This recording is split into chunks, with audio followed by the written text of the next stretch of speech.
You are sitting in a chair, watching the dust motes drift through the afternoon light. The light is fading, and you cannot blink. You want to speak, to tell the doctor standing inches from your face that you are in here, that you can hear the scrape of his pen and the heavy sigh he releases.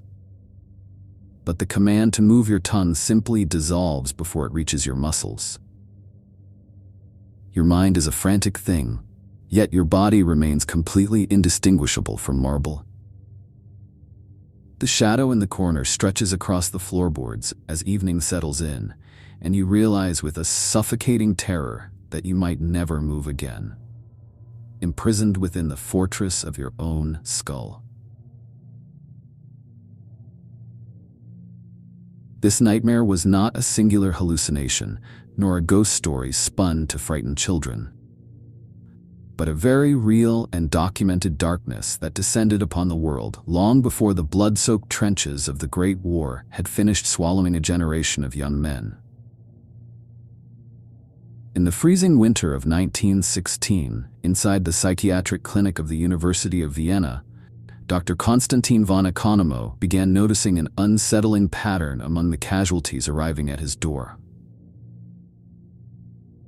Central Europe was crumbling under the agonizing strain of the First World War, flooded with soldiers suffering from shell shock and civilians broken by grief and hunger. Yet, the men and women delivered to von Economo's care belonged to a far more baffling category of suffering. They arrived slumped in wooden chairs or carried on stretchers, their chins resting heavily against their chests, enveloped in a state of profound stupor. Prying open their eyelids revealed pupils that were fixed and incapable of focusing on the light, as if the nerves controlling the eyes had been frozen by an unseen frost. When physicians shouted into their ears or forcefully shook their shoulders, they would awaken for a fleeting moment, answer intricate questions with chilling clarity, and then instantly sink back into their living slumber. Wards across Vienna, Paris, and London were suddenly filled with rows of motionless figures whose shallow breathing made them appear more like wax sculptures than living patients. A young girl in a Parisian hospital remained motionless for over 3 weeks, her pulse so faint that nurses repeatedly held small hand mirrors to her nose to check for breathing. When she unexpectedly awakened a month later, her first words sent a shudder through the room as she recounted every conversation her doctors had conducted around her bed, describing the mounting horror of hearing her family discuss her funeral while she lay trapped inside her own skin. The disease was not merely shutting down the nervous system. It was building a soundproof cage around human consciousness, forcing its victims to witness their own decay from within. As the winter deepened, medical journals began circulating descriptions of this horror, noting that the sleep was never a restful restoration, but a state of suspended animation filled with terrifying nightmares. Patients who managed to wake for brief intervals reported agonizing visions of being buried alive beneath heavy stones or pursued through endless corridors by unshaped shadows. Their minds remained constantly active, burning through psychological energy, while their physical frames remained rigid and cold to the touch. Konstantin von Economo spent long hours in his laboratory, examining the brain tissue of those who succumbed and seeking the physical signature of the entity that was robbing his city of its mind.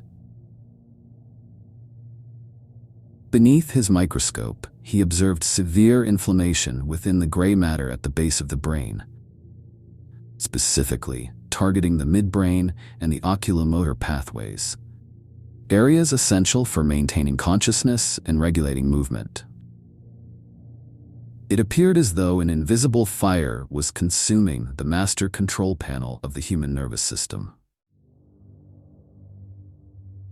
Just as the medical establishment began to form a basic understanding of this lethargic plague, the disease mutated into an entirely different nightmare. By late 1917, reports began surfacing across Central Europe of patients who exhibited the exact opposite symptoms, trading heavy sleep for a manic insomnia that drove them to total physical exhaustion. Victims of this hyperkinetic form walked hospital corridors for days without rest. Their eyes wide and unblinking, their bodies tortured by involuntary twitches and rapid movements. Even more horrifying was the psychological erosion that accompanied this restless frenzy, particularly in pediatric patients who had previously been gentle and obedient. Children who survived the initial onset suddenly underwent radical personality inversions, losing all capacity for empathy, moral reasoning, or self-control. Historical clinical notes from the era detail heartbreaking accounts of young boys suddenly attempting to mutilate themselves, setting fire to their family homes, or executing violent attacks against their siblings without a trace of remorse. By the time the armistice was signed in November of 1918, the mysterious affliction, now officially named Encephalitis Lethargica, or sleeping sickness, had broken free of its European epicenter and embarked on a global march. Following the trade routes and troop transports that carried returning soldiers home, the disease manifested in North America, South America, Asia, and Australia, creeping into urban centers and rural hamlets alike. Its arrival coincided with the catastrophic 1918 Spanish influenza pandemic, creating a double wave of biological horror that completely overwhelmed public health systems across the globe. While the influenza struck with bloody violence, filling morgues within days, Encephalitis Lethargica acted with a slow precision, choosing its victims seemingly at random and leaving families to nurse living statues for an indeterminate sentence. Medical authorities attempted traditional quarantines, but because the path of transmission remained completely invisible, panic spread through communities as neighbors watched perfectly healthy individuals drop into a coma after complaining of a minor headache or a scratchy throat. In the pathology labs of major hospitals from New York to Paris, anatomists looked for the microscopic footprint of the epidemic. What they found inside the craniums of the deceased was both horrifying and deeply perplexing.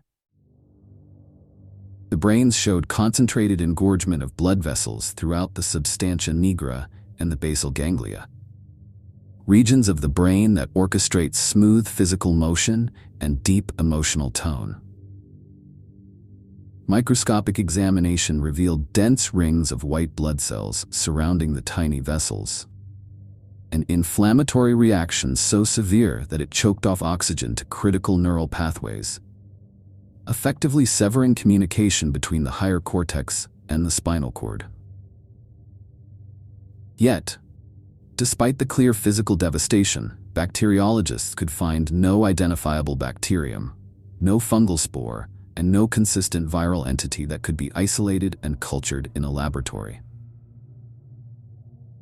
It was as if a ghost was passing through the human brain, leaving behind physical destruction while remaining completely invisible to the scientific instruments of the age. The mysterious timing of the epidemic gave birth to the first major scientific hypothesis, one that continues to spark intense debate among medical historians today. The theory that encephalitis lethargica was a direct neurological consequence or a delayed autoimmune manifestation of the 1918 Spanish influenza strain. Proponents of this theory highlight the unprecedented historical overlap between the two disasters, arguing that an unusually aggressive mutant form of the influenza virus may have crossed the blood-brain barrier, triggering a secondary wave of central nervous system destruction in vulnerable individuals. The sheer scale of the influenza pandemic provided millions of potential hosts, offering a plausible mechanism for how a brain infection could appear simultaneously across distant continents.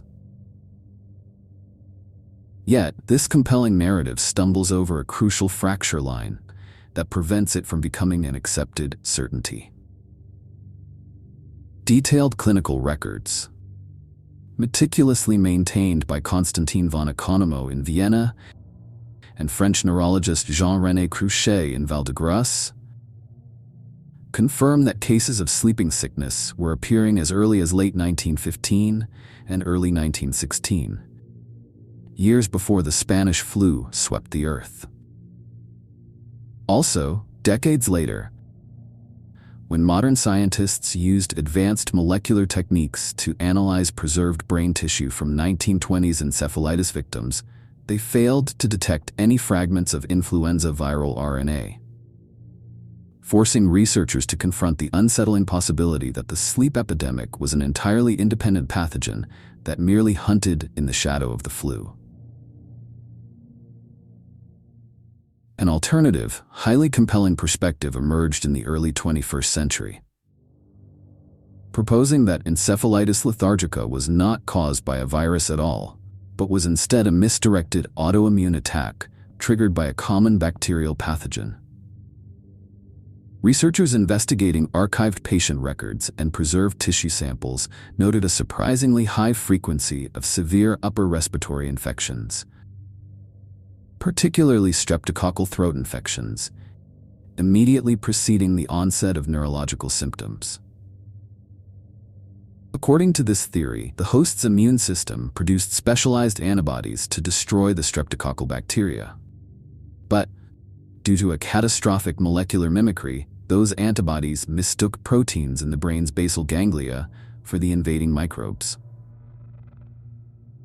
The immune system essentially turned its full destructive apparatus against the patient's own central nervous system, unleashing a wave of internal inflammation that destroyed the neural architecture governing movement and behavior. This mechanism aligns neatly with known autoimmune brain conditions, explaining why patients experienced such profound shifts in personality alongside their motor paralysis. However, this theory also encounters a significant, unresolved mystery.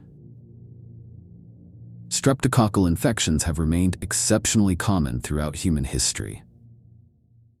Yet, the massive epidemic of sleeping sickness mysteriously burned itself out by the early 1930s, leaving scientists unable to explain why this specific autoimmune cascade erupted on a global scale for 15 years and then abruptly ceased. But while the acute epidemic vanished from the world stage, for nearly 500,000 survivors, a slow-motion catastrophe was just beginning. Years after recovering from their initial bout of somnolence, when many had returned to their careers and raised families, a creeping stiffness began to reclaim their limbs. What started as a subtle hesitation in a step or a slight tremor in a hand gradually intensified into post-encephalitic Parkinsonism, a profound, irreversible lock on the human nervous system. By the 1930s and 40s, thousands of these individuals were institutionalized in specialized facilities, transforming entire sanatorium wards into silent galleries of living statues. Patients sat motionless in high-backed chairs for decades, their eyes fully open, their minds entirely aware of the passage of time, yet completely unable to initiate speech, swallow food without assistance, or alter their posture. They remained stranded in time, living artifacts of an epidemic that the outside world was desperately trying to forget.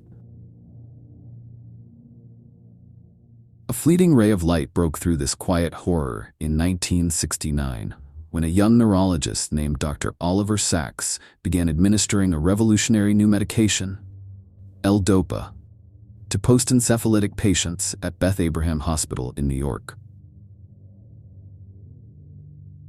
The results were nothing short of miraculous, as men and women who had been frozen in catatonic silence since the 1920s suddenly unlocked, standing up from their wheelchairs, talking animatedly, and weeping with joy as they re-entered a world that had moved on without them for 40 years.